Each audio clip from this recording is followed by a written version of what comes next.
Alam nyo ba na ang 1 year, 1 human year is equivalent to 7 years ng ating pet, ng ating doggy. So, 1 year tayo, sila 7 years. 2 years tayo, sila 14 years. 3 years tayo, sila 21 years. At alam nyo ba na pag umalis tayo, inantay tayo ng ating pet, kunwari husky, border collie, pag uwi natin, sobrang happy sila kasi ibig sabihin, akala nila, naghahunt tayo ng food. At kung may binigay tayo sa kanila, ibig sabihin, shinare ba natin yung hinag natin sa kanila? Ganon tayo kamahal ng ating mga doggy at ating mga pussycats. Diba? Ating mga aso, mga mahilig sa doggy. So, yan, ganyan. So, spend much time with our pets. Kasi ano sila eh.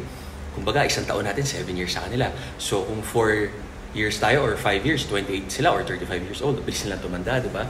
So, yan lang. Tama kayo. Mali ako, I'm not your doctor. Do what works for you. Ano ko lang yan ha? Naikwento lang sa akin, naikwento ng vet, sinishare ko lang sa inyo. Happy, healthy. God bless.